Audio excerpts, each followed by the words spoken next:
Hello learners, welcome to my channel commerce की दुनिया। हमने लास्ट वीडियो में बिज़नेस एनवायरनमेंट से रिलेटेड कुछ बेसिक टर्मिनोलॉजीज़ पे ध्यान दिया था, उनको पढ़ा था, उनकी एक डीप अंडरस्टैंडिंग जो है वो बनाई थी और हमने इंडस्ट्रियल पॉलिसीज़ पे आके अपने लेक्चर को एंड कर दिया था। आज हम उसके आगे से पढ़ेंगे। ओके, तो इंडस्ट्रियल पॉलिसी जो हमने पढ़ा था तो उसमें मैंने आपको ये बताया था कि इंडस्ट्रियल पॉलिसी में वो सारी पॉलिसीज़ आ जाती हैं जो कि एक इंडस्ट्री से रिलेटेड होती हैं। ठीक है, कि इंडस्ट्री में कैसे क्या होगा, मैनेजमेंट सिस्टम क्या होगा, या जो भी चीज़ें हैं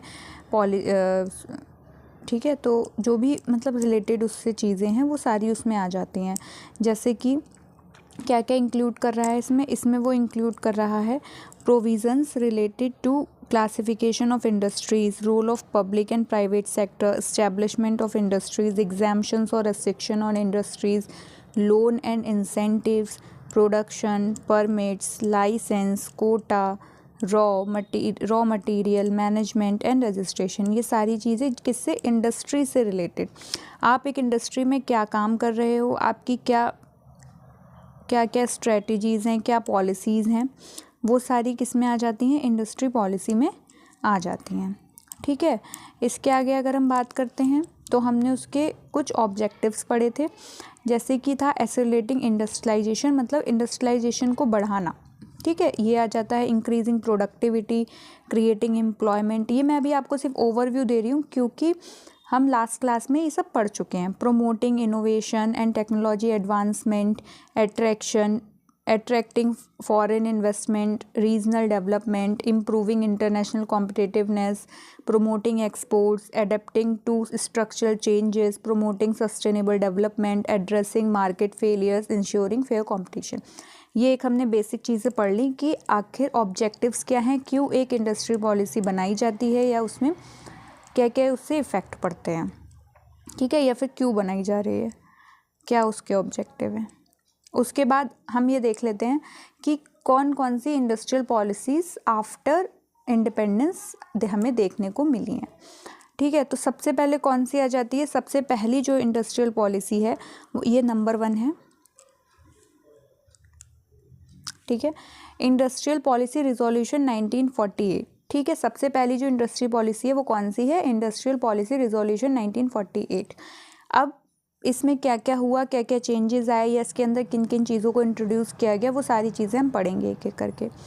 Indian economy as mixed economy, यहाँ पर क्या देखा गया कि इंडियन इकोनॉमी को कैसे कंसीडर किया गया, एक मिक्स्ड इकोनॉमी के एज अ रिगार्डिंग उसे देखा गया। जैसे कि उसमें प्राइवेट सेक्टर और पब्लिक सेक्टर दोनों को इम्पॉर्टेंस दी गई। ऐसा नहीं कि प्राइवेटाइजेशन कर दिया हो या पब्लिकाइजेशन कर दिया हो। ठीक है, फिर small scale and cottage industries जो थी इसमें इम्पॉर्टेंट थी। फिर government restricted foreign investment, government ने इसमें क्या किया, फॉरेन इन्वेस्टमेंट को रेस्ट्रिक्ट कर दिया गया था। ये 3 इंपॉर्टेंट चीज़ें। पहली चीज़ क्या हुई कि मिक्स्ड इकोनॉमी है इंडिया की, फिर कहा कि स्मॉल स्केल और कॉटेज इंडस्ट्रीज़ जो हैं वो इम्पॉर्टेंट हैं इसमें, और गवर्नमेंट ने फॉरेन इन्वेस्टमेंट को रेस्ट्रिक्ट कर दिया। ये 3 चीज़ों की। फिर इन्होंने इंडस्ट्रीज़ को क्या किया, 4 कैटेगरीज़ में डिफाइन किया। कितनी कैटेगरीज़ में चेंज किया, 4 कैटेगरीज़ में इन्होंने इंडस्ट्रीज़ को बांट दिया। कौन कैसे कैसे, एक्सक्लूसिव मोनोपोली कौन सी थी पहली, exclusive monopoly of central government. इन्होंने क्या कहा, जो कुछ एरियाज़ थे उसमें उन्होंने क्या कहा कि मोनोपोली है सेंट्रल गवर्नमेंट की। कौन कौन से एरियाज़ हैं वो, आर्म्स एंड एम्यूनिशंस का, production of atomic energy and management of Railways. ये 3 जो एरिया थे इनमें उन्होंने कहा कि मोनोपोली रहेगी सेंट्रल गवर्नमेंट की। फिर कहा new undertaking undertaken only by state. ठीक है, स्टेट की अंडरटेकिंग रहेगी किसमें, कोल में, आयरन में, स्टील में, एयरक्राफ्ट मैन्युफैक्चरिंग में, शिप बिल्डिंग में, telegraph, telephone etcetera. Industries to be regulated by the government, कौन सी ऐसी इंडस्ट्रीज़ हैं जो गवर्नमेंट के द्वारा जो है रेगुलेट की जाएंगी, इंडस्ट्रीज़ ऑफ बेसिक इंपॉर्टेंस। ठीक है, फिर है open to private enterprise, individual and cooperative remaining. इसके अलावा जो भी इंडस्ट्रीज़ थी वो सारी प्राइवेट सेक्टर के लिए, इंडिविजुअल के लिए और कोऑपरेटिव सेक्टर के लिए ओपन कर दी गई, या वो सारी इनके क्षेत्र में आ जाती हैं।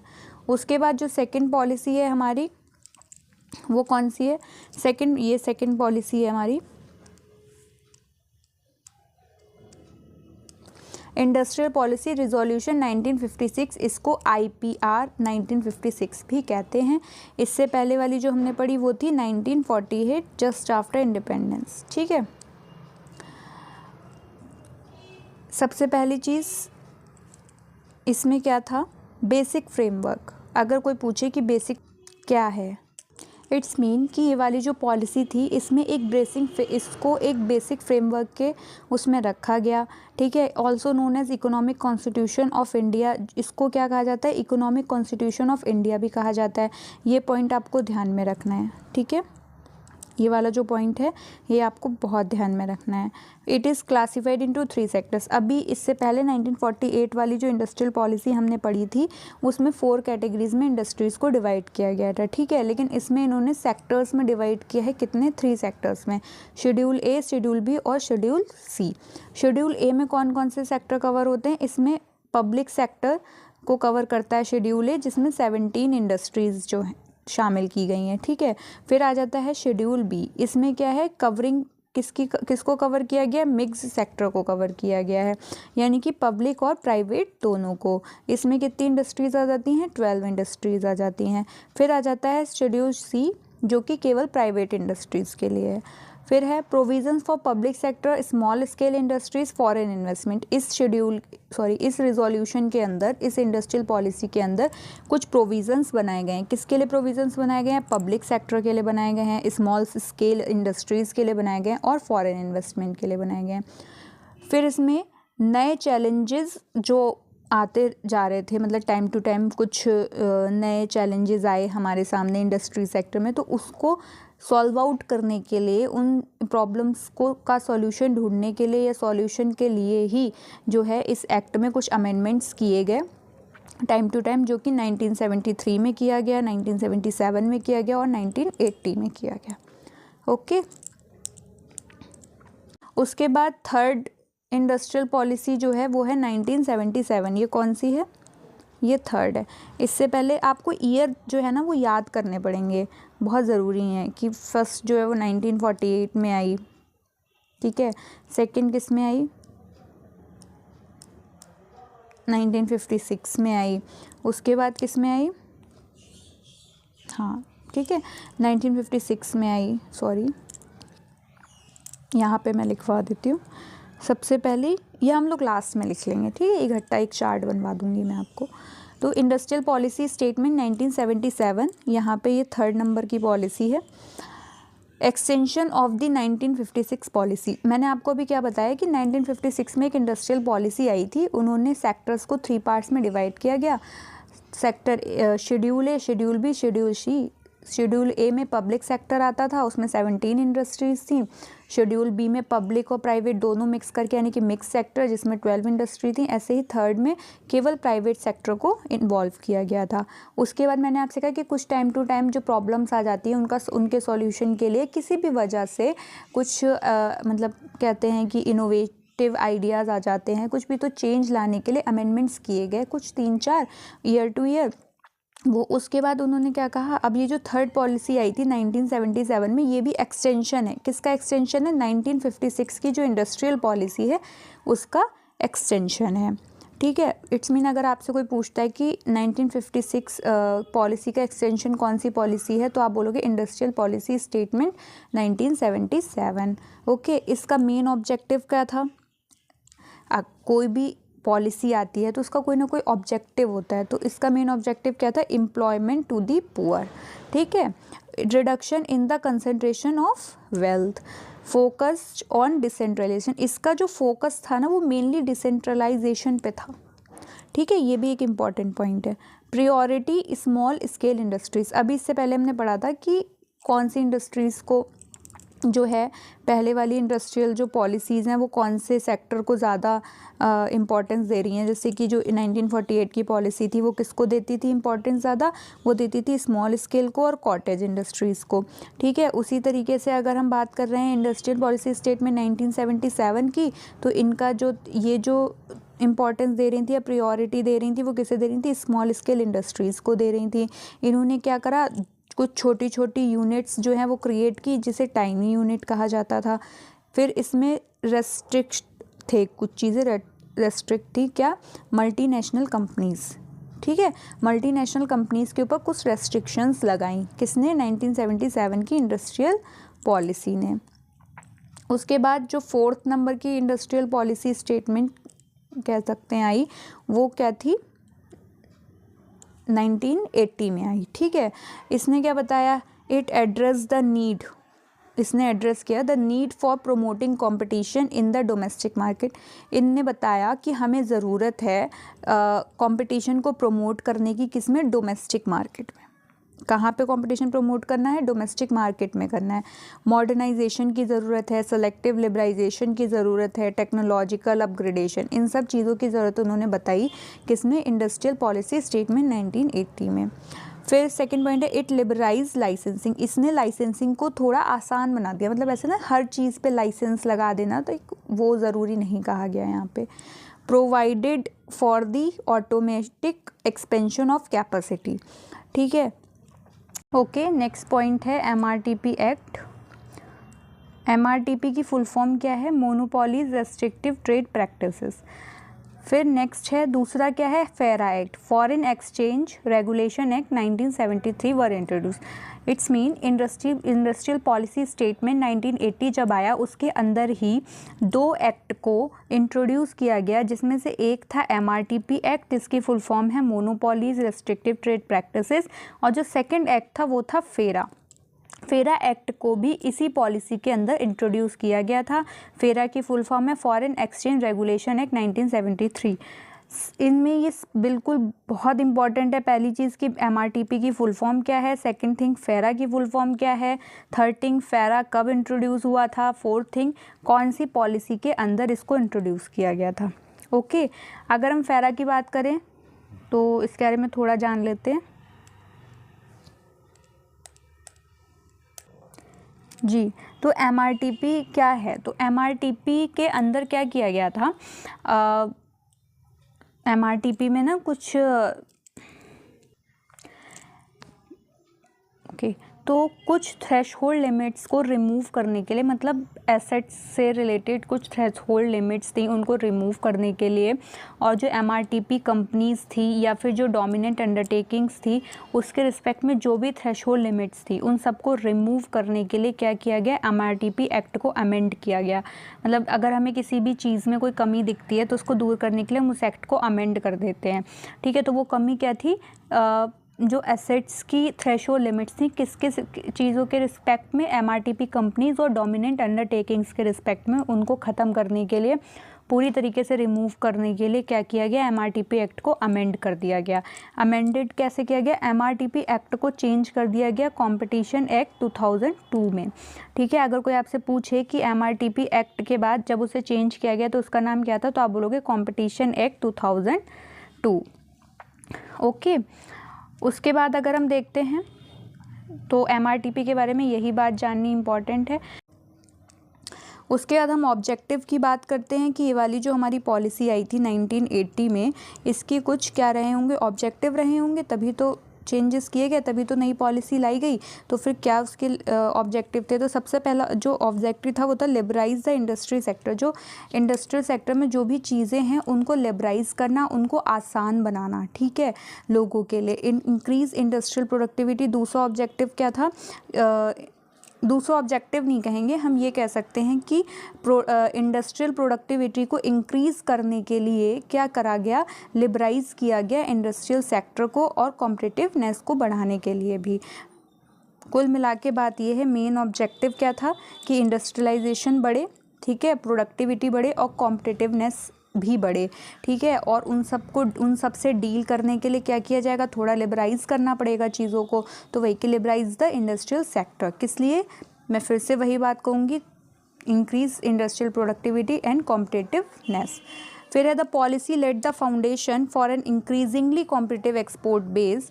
देखिए इसने क्या किया, एक फाउंडेशन बनाया, किसके लिए, increasingly competitive export based and for encouraging foreign investment. मतलब एक बेस बनाया एक्सपोर्ट के लिए, कॉम्पिटिटिव एक्सपोर्ट के लिए, और इंकरेज किया किसको, फॉरेन इन्वेस्टमेंट को, और किस एरिया में, हाई टेक्नोलॉजी के एरिया में, ठीक है। उसके बाद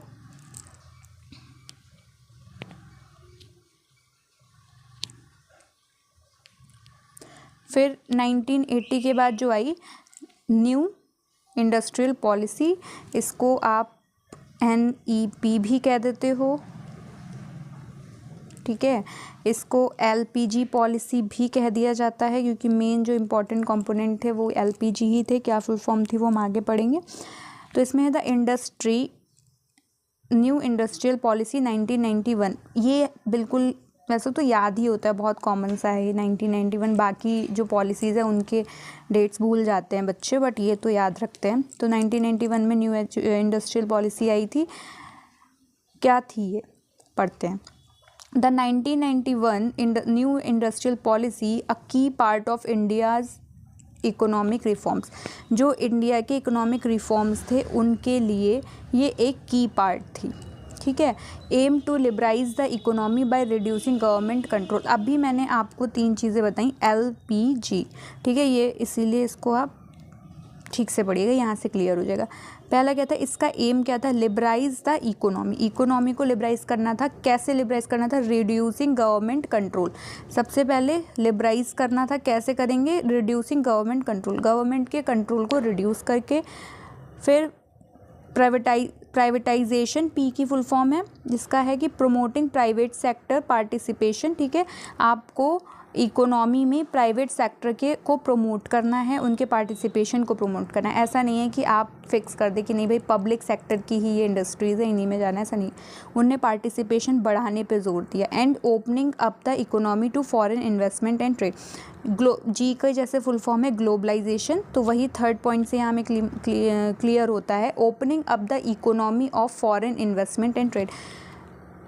इस पॉलिसी के द्वारा ये कहा गया कि अभी ना सबके लिए दरवाजे खुले हैं, फॉरेन इन्वेस्टमेंट भी कर सकते हो, फॉरेन ट्रेड भी कर सकते हो। इससे क्या बड़ा, एक्सपोर्ट्स बढ़े हमारे देश के, फॉरेन करेंसी हमारे पास जो है उस बढ़ने लगी।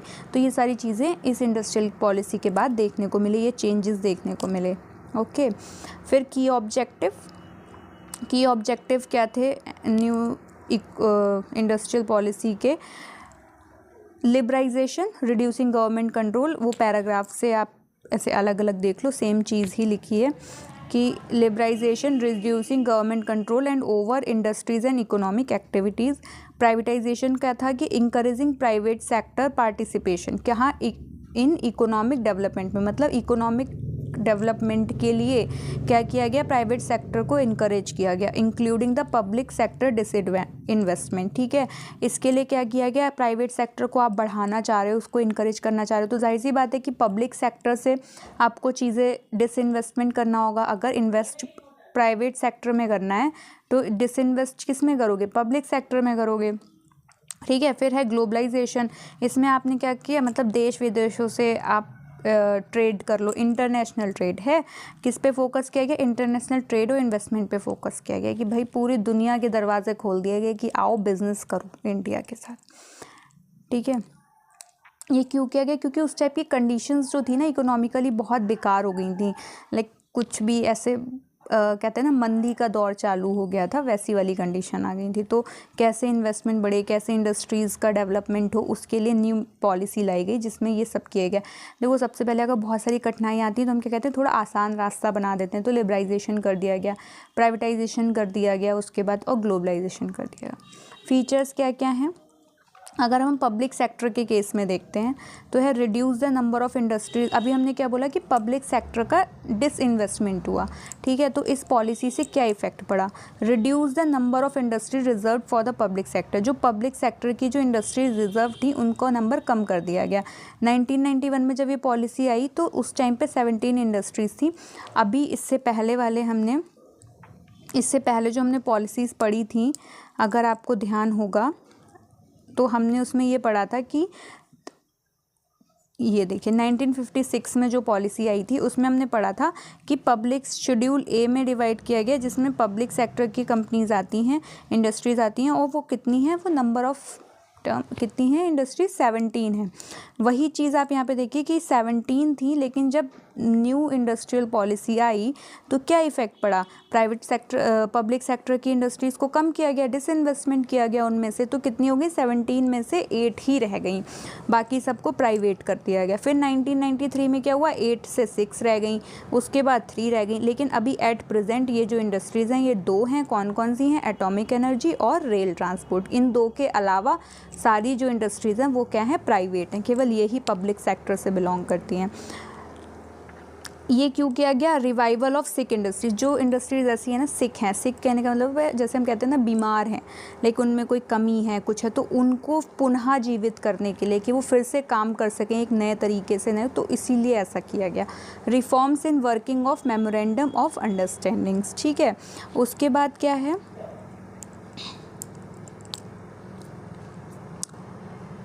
अब आप डिसइन्वेस्टमेंट कर रहे हो, तो उसके लिए आपको क्या करना पड़ेगा, मतलब पब्लिक सेक्टर के शेयर आप बेच दोगे तभी तो वहाँ से इन्वेस्टमेंट निकलेगा। जब आप शेयर परचेज़ करते हो तो उसका क्या मतलब होता है कि आपने इन्वेस्टमेंट किया है, लेकिन जब आप सेल कर दे रहे हो तो यानी कि आपने वहाँ से अपने रुपए निकाल लिए हैं। तो sale of public sector shares, professionalization of public sector management, ठीक है। आपने क्या किया, पब्लिक सेक्टर का जो मैनेजमेंट है उसका प्रोफेशनलाइजेशन किया।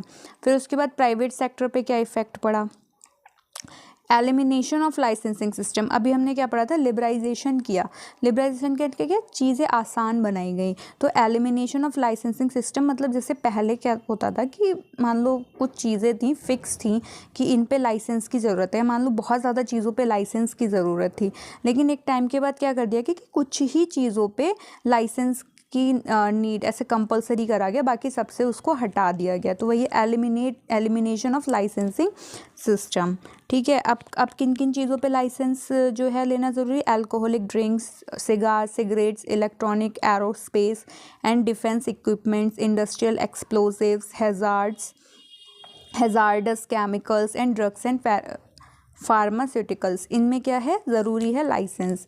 फिर है एबॉलिशमेंट ऑफ फेज मैन्युफैक्चरिंग प्रोग्राम, इसमें क्या किया गया, पीएमपी के नाम से भी इसको जाना जाता है, ये भी आपको याद रखना है। मतलब एक ना चरणबद्ध तरीके से ऐसा होता था कि पहले ऐसा होगा फिर इंडस्ट्री बनेगी, ऐसे कुछ चरण थे, कुछ फेजेस में मैन्युफैक्चर की जाती थी चीज़ें, उनको एबॉलिश किया गया, उनको मना किया गया, ठीक है। अगर हम इसको और अच्छे से समझना चाहें तो हम इसको ऐसे समझ सकते हैं, पहले क्या होता था ना कि कोई अगर नई इंडस्ट्री शुरू करनी है तो उसके एक कह सकते हैं प्रोग्राम का ना लाइन वाइज फेज एक कोई आपको रूल फॉलो करने होते थे, सब करना होता है। लेकिन अब ऐसा नहीं था, कुछ चीज़ें जाहिर सी बात है आसान की गई तो लंबी चीज़ों को छोटा बनाया गया होगा, मतलब अगर कोई प्रोसेस बहुत लंबा है, कोई प्रोग्राम बहुत लंबा है तो उसको छोटा किया होगा, तो फेज्ड चीज़ों को का एबॉलिशमेंट कर दिया, ठीक है। उसके बाद है फॉरेन इन्वेस्टमेंट पॉलिसी, ठीक है। इसमें क्या हुआ कि फॉरेन इन्वेस्टमेंट, जैसा कि हमने कहा कि ग्लोबलाइजेशन हुआ, तो ग्लोबलाइजेशन का इफेक्ट क्या पड़ा कि फॉरेन के लोग भी इन्वेस्टमेंट कर सकते थे आपकी चीज़ों में, मतलब इंडिया की चीज़ों में। तो फॉरेन कैपिटल इन्वेस्टमेंट क्या हुआ, 47 प्रायोरिटीज़ इंडस्ट्री ऐसी थी जिसमें अप टू 51% जो था FDI अलॉट था। FDI की फुल फॉर्म होती है फॉरेन डायरेक्ट इन्वेस्टमेंट, मतलब आप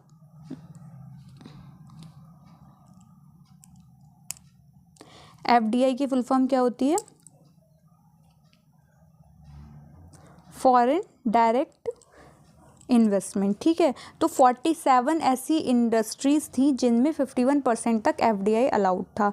उसके बाद एक्सपोर्ट ट्रेडिंग हाउसेस थे कुछ जिसमें 74% FDI अलाउड थी, ठीक है। उसके बाद अगर हम थर्ड नंबर पे बात करें, कुछ इंडस्ट्रीज़ ऐसे थी जिसमें गवर्नमेंट ऑल्सो अलाउड, उन्होंने कह दिया कि भाई 100% आप FDI ले लो, ठीक है। फिर एक कह सकते हैं हम एक एग्रीमेंट था जिसमें ऑटोमेटिक अप्रूवल्स मतलब रहते थे, लाइक फॉरेन टेक्नोलॉजी एग्रीमेंट हम इसको मतलब कहते थे।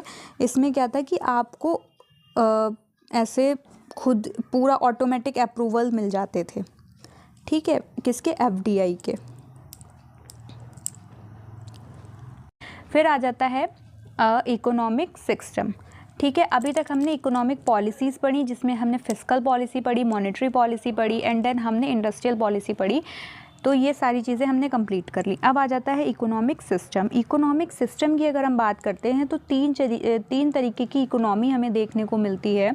एक होती है कैपिटलिस्ट इकोनॉमी, दूसरी होती है कम्युनिस्ट एंड सोशलिस्ट इकोनॉमी, और थर्ड वन होती है मिक्स्ड इकोनॉमी। ओके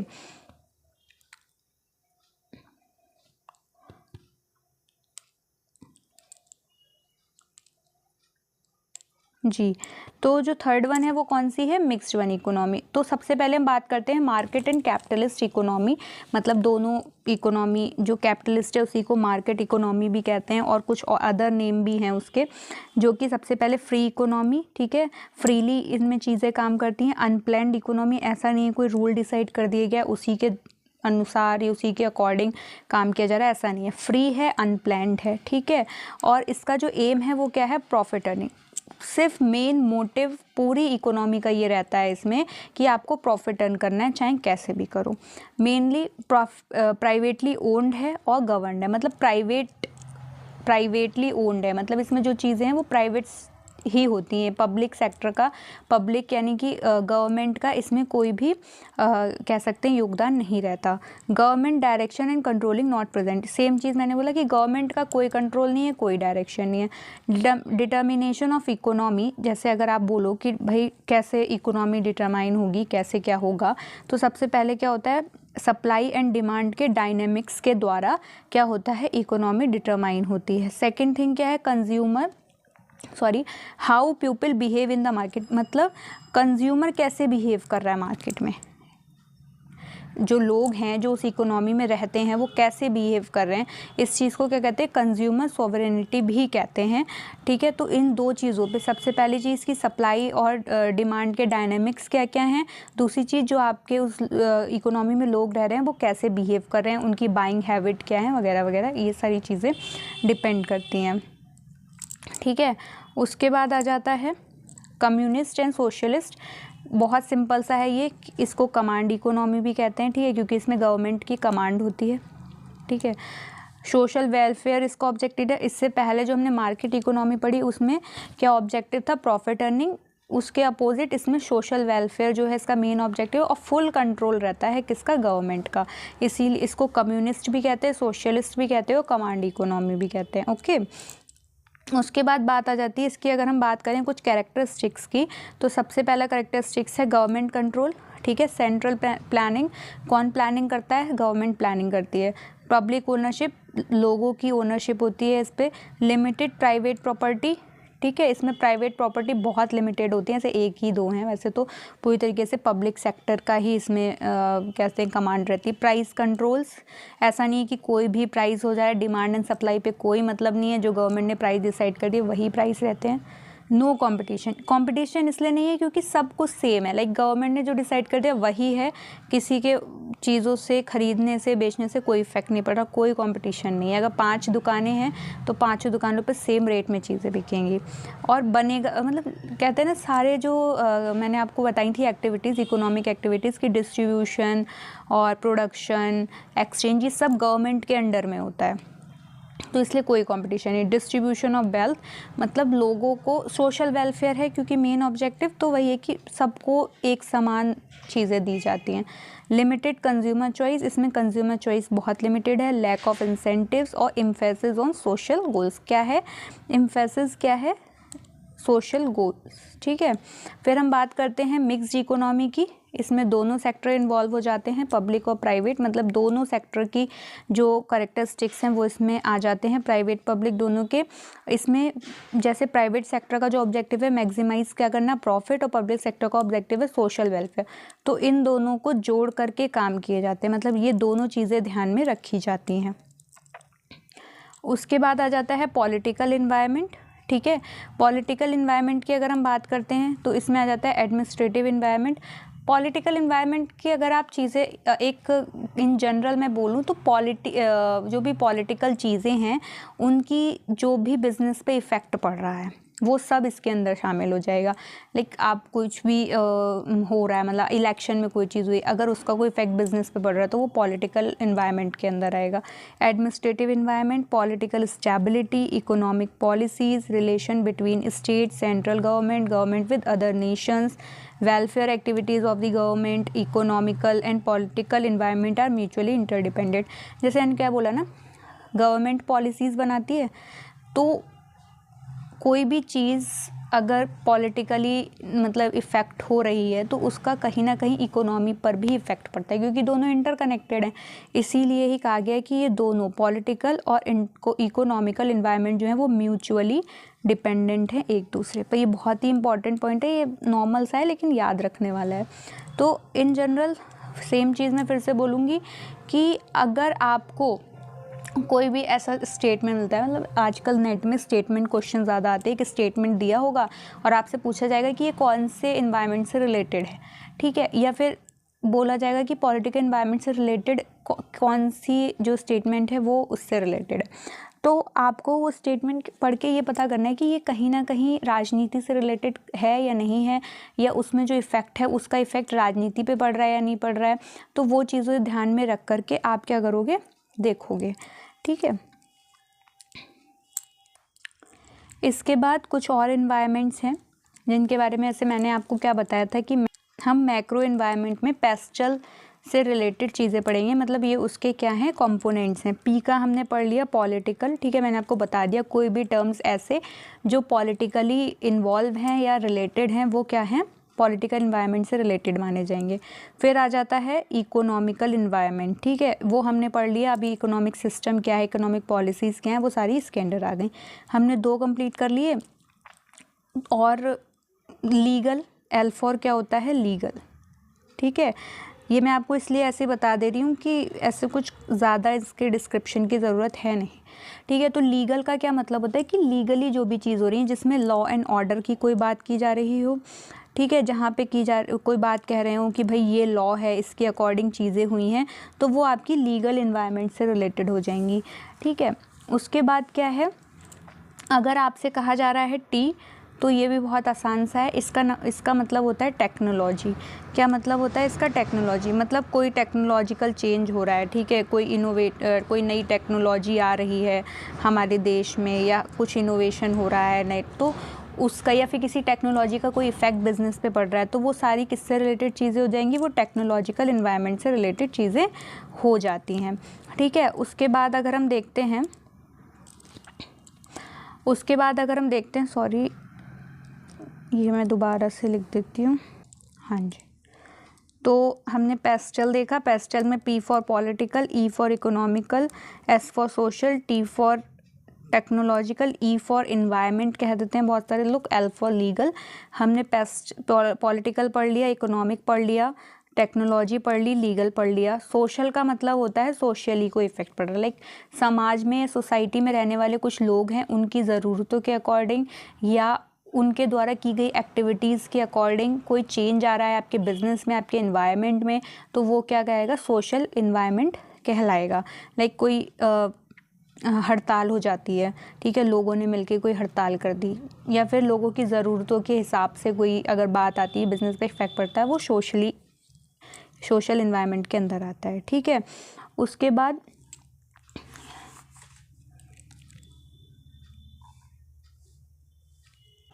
अगर हम इन्वायरमेंट की बात करते हैं, तो इन्वायरमेंट में हमारे आसपास के इन्वायरमेंट से जो भी चीज़ें हो रही हैं वो सारी क्या कहलाएंगी, वो इन्वायरमेंटल इन्वायरमेंट में आएंगी, ठीक है। लेकिन बिजनेस पे कोई इन्वायरमेंट के द्वारा, लाइक कोविड आया, ठीक है, तो वो हमारे इन्वायरमेंट से रिलेटेड चीज़ थी, या बहुत ज़्यादा पानी बरस जाता है, कुछ भी ऐसी चीज़ जो इन्वायरमेंट से रिलेटेड है, तो वो किस में आ जाएगी, इन्वायरमेंटल में आ जाएगी, ठीक है। तो यहाँ पे हमारा माइक्रो मैक्रो इकोनॉमिक सिस्टम हमने सारा कंप्लीट कर लिया है। पॉलिटिकल इन्वायरमेंट मैंने आपको बहुत, क्योंकि छोटी मोटी चीज़ें थी तो इतना कुछ उसको बहुत ज़्यादा पढ़ने की ज़रूरत नहीं थी सारे इन्वायरमेंट को, तो हम देख लेते हैं आगे चल के। बाकी एक आपके में नेक्स्ट वीडियो में मैं आपको क्या कंप्लीट कराऊँगी, कंज्यूमर प्रोटेक्शन एक्ट, बहुत इम्पॉर्टेंट है, ठीक है। मैक्सिमम देखा जाता है कि इससे एक क्वेश्चन तो आता ही है। तो हम बात किसकी करेंगे, कंज्यूमर प्रोटेक्शन एक्ट के बारे में हम पढ़ेंगे नेक्स्ट क्लास में। ओके, तब तक के लिए thank you so much for watching this video. और अगर आपको कोई डाउट हो, कोई क्वेश्चन हो, तो आप प्लीज़ मुझे नीचे कमेंट सेक्शन में ज़रूर पूछें।